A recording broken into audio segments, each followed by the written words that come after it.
Morning. Whoever wants to start us off.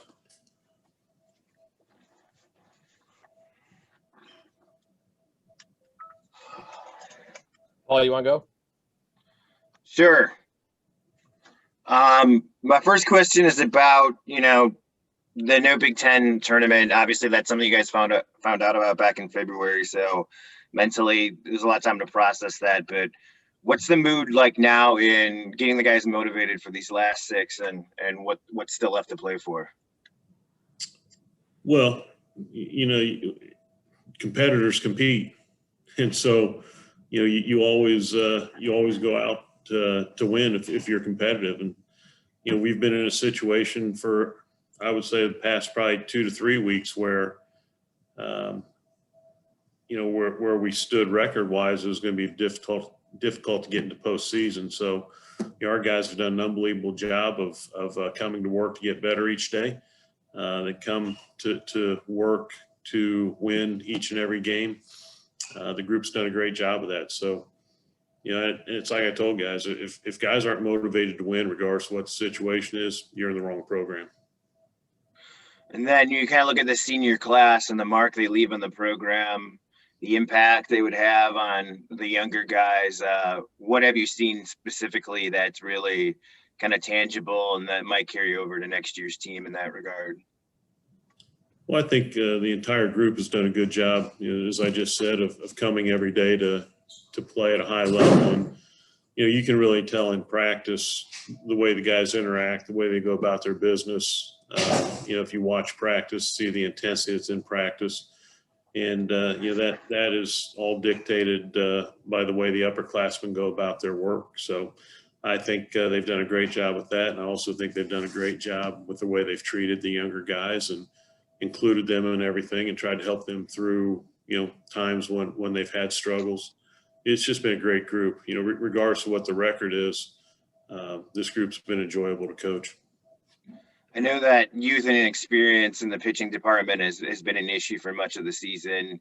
How have you seen growth and development on that front within this team? Well, I think our coach, Mark Allen's done a great job of really developing good relationships with these guys and, staying with them and really doing a great job from a development standpoint, the bullpen on a weekly basis. And, you're starting to see those things pay off. We've been much better over the last 10 days out of the bullpen.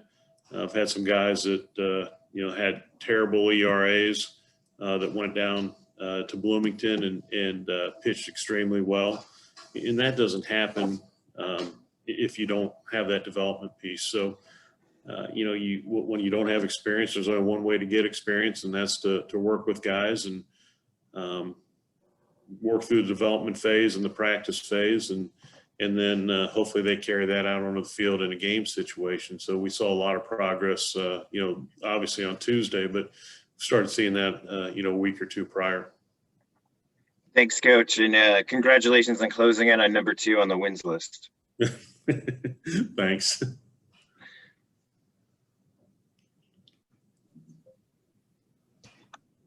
Dan, I'm curious, with the transfer rules in place now, and then a number of guys who are much more advanced academically than they are athletically, does it feel like there's a lot of flux when you go into the summer to build next year's roster, or is it pretty stable? It's going to be interesting for 2 standpoints.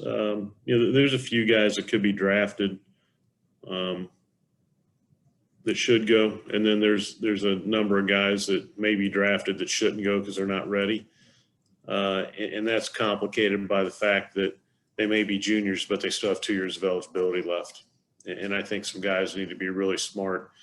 There's the thing that or the conversation I've had with a couple guys so far is, do you want to be a draft? Or do you want to be a prospect? A draft is kind of like going to college and never playing. So, guys need to be really smart with how they handle the draft. And then you look at the transfer portal. We'll see how that all shakes out. I mean, we need to do some things from a recruiting standpoint to to clean up some things pitching wise for next year.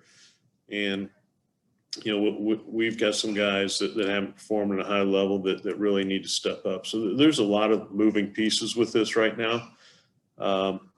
Unfortunately, with the transfer portal, it's something I think we're going to deal with each and every summer.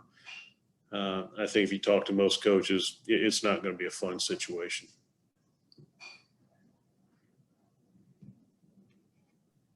You feel like you have to, in some cases, fight for guys who may think there's greener pastures for whatever reason?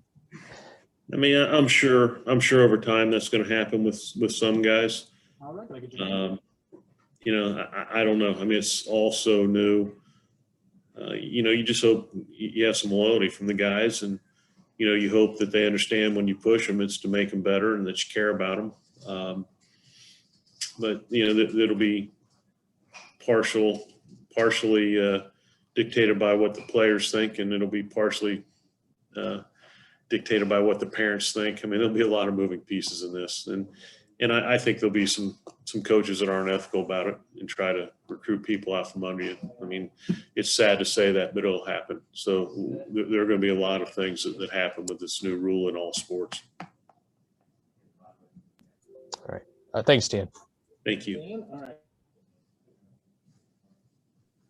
Hey, Coach, heading into this series with Penn State, a 3-game win streak, what's the mentality going in off of a high after the 3 wins?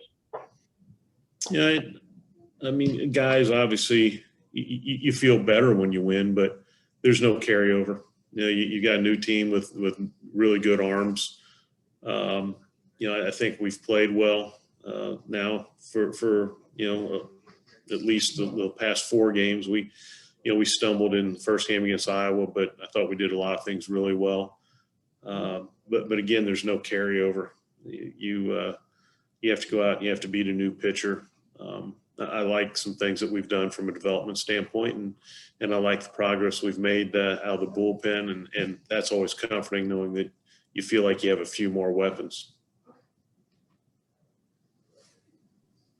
Thanks, Coach. Thank you. Anything else for Dan? Okay, thanks everybody. Have a good day.